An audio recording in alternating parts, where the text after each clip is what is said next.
Aqui Joel para mais um vídeo. Salmos 68:5 diz: Pai dos órfãos e juiz das viúvas é Deus na sua santa morada. E o Salmo 82, versículos 2 e 3, no seu resumo diz: Faz justiça ao órfão e socorre o necessitado e fraco. A partir de quem Deus faz isso?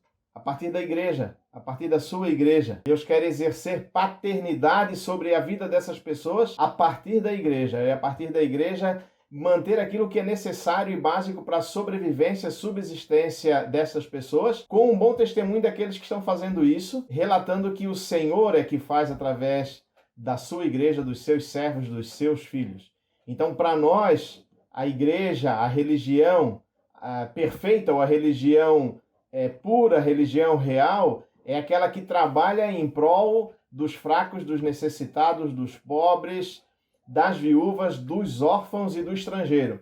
Nós vamos ter na Bíblia vários versículos sobre isso, eu quero só citar alguns. Deuteronômio 10, capítulo 10, versículo 18. O Senhor faz justiça ao órfão e à viúva e ama o estrangeiro, dando-lhe pão e vestes. E através de quem Deus faz isso? Ora, Deus fez cair maná no deserto, Deus fez com que as vestes não se gastassem, Deus fez muitas coisas quando o povo andou por 40 anos no deserto, mas a partir disso, a partir da instalação na terra, a partir de todo o tempo até hoje, o Senhor quer fazer isso através do seu povo, que o povo seja bênção para os outros, e com isso propague a boa nova do Evangelho, que com isso propague a santidade de Deus, o cuidado de Deus e a paternidade celestial de Deus. E essa paternidade de Deus, ela vai ser exercida através da igreja. Em Zacarias capítulo 7, versículo 9 e 10, mostrai bondade e misericórdia, cada um a seu irmão, não oprimais a viúva, nem o órfão, nem o estrangeiro, nem o pobre, nem pense mal contra o outro. Isso também está relacionado com uma vida cristã,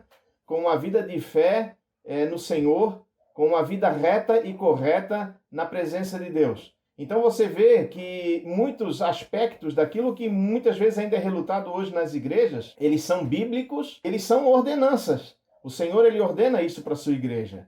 Mas por muitas vezes a igreja pensa em si. A igreja como indivíduo também pensa em si. Eu como templo do Espírito Santo. Por muitas vezes eu acabo pensando em mim e vivendo para mim. Ora, o Senhor quer que eu viva para o próximo, que eu também pense no próximo. Há um texto em Deuteronômio, capítulo 24, versículo 20 e 21, que diz o seguinte, é muito interessante. Quando sacudires a tua oliveira, não voltarás a colher o fruto dos ramos. Para o estrangeiro, para o órfão e para a viúva será. Quando vindimares a tua vinha, não tornarás a rebuscá-la. Para o estrangeiro, para o órfão e para a viúva será o restante. Então, daquilo que eu tenho, nem tudo é meu. Parte disso é daquele que necessita. Dá para entender isso? Sacode a oliveira, o que cai tu pega. O que ficou no ramo deixa para quem vai vir atrás, que é o necessitado, o pobre, aquele que está necessitando. O estrangeiro, aquele que está viajando, aquele que não é dessa terra, aquele que não planta, aquele que não está colhendo. E quando você passar na vinha colhendo as uvas, o que ficou para trás deixa. Não volta para pegar. Deixa isso como decreto em Deuteronômio. Mas isso vale para os dias de hoje. De tudo aquilo que Deus me dá, parte disso eu preciso estar utilizando para atender a necessidade das pessoas. Isso é bíblico. Isso não é uma novidade que o Joel está inventando. Isso não é uma coisa nova ou uma doutrina nova. Isso é bíblico. São ordenanças do Senhor. Para viver a fé. Fé sem obras é morta, né? A gente costuma dizer isso porque isso é bíblico. Então aqui é obra de fé. Como eu creio em Deus e que não vai me faltar porque é Ele que me sustenta, eu vou sustentar outros com aquilo que eu tenho. Eu vou atender a necessidade de outros com aquilo que eu tenho. Mas qual o texto que eu queria utilizar com vocês um pouco mais aprofundado? Eu utilizei esses versículos antes para fazer uma abertura. É de Tiago, capítulo 1. São só dois versículos, o 26 e o 27. Eu lembro que há uns anos atrás alguém me perguntou, a partir de um estudo bíblico, alguém me perguntou, tá, mas qual é a religião correta? Onde eu vou estudar a Bíblia e com quem eu vou estudar a Bíblia, né? E eu abri esse texto para ele. E esse texto me veio de novo na mente nesses dias, e eu quero compartilhar com vocês. Se alguém supor ser religioso, deixando de refrear a língua, antes enganando o próprio coração, a sua religião é vã. A religião pura e sem mácula para com o nosso Deus e Pai é esta: visitar os órfãos e as viúvas nas suas tribulações e a si mesmo guardar-se incontaminado do mundo. Dá para entender agora porque eu citei os outros versículos e eu poderia ter citado muito mais do que esses que eu citei? Qual é a verdadeira religião? A Bíblia não vai trazer em nenhum aspecto uma denominação. O Senhor, ele não deu em nenhum aspecto uma denominação, mas o Senhor, ele pôs no coração de cada um que aceita ele, entrega a vida a ele. Eu já falei nisso em outros vídeos também. Ele faz com que esse passe a ser filho dele, passe a ser servo dele, passe a ser propriedade dele, fazendo parte da igreja dele. Então, a igreja de Cristo, a noiva de Cristo, que a gente se refere muitas vezes, nela fazem parte pessoas de muitas denominações espalhadas pelo mundo, mas nem todas as denominações. Dá para entender? Porque existe essa característica em que haverá falso profeta, haverá joio no meio do trigo. A Bíblia vai trazer tudo isso. Mas se eu tenho essa necessidade de entender esse contexto, qual é a religião? A religião é essa. Se eu vivo em Jesus Cristo com essa fé de que Ele é meu Salvador, meu Senhor, que Ele é aquele que me sustém, Ele é aquele que me dá o sustento, Ele é aquele que me dá tudo aquilo que eu necessito, e eu passo parte disso para aqueles que necessitam, que em determinado momento não estão abastados ou não têm as suas necessidades supridas, e eu vivo isso na prática, eu estou fazendo essa fé, eu estou fazendo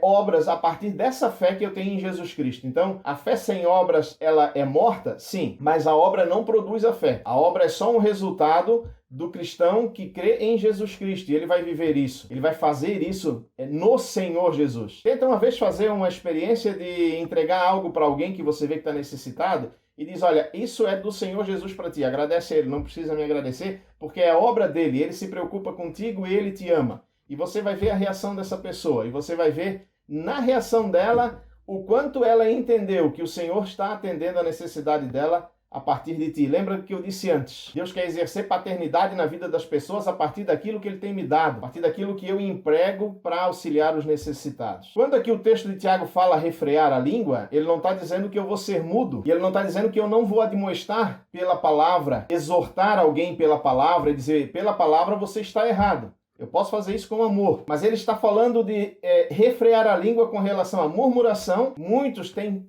tanto e murmuram tanto. Sobre fofoca, o juízo injusto. Eu trago como juízo injusto justamente essa questão de estar acusando pessoas sem que elas estejam juntos, presente para se defender. De repente dizendo, aquilo lá está errado, aquela pessoa está fazendo isso, aquela pessoa está fazendo aquilo.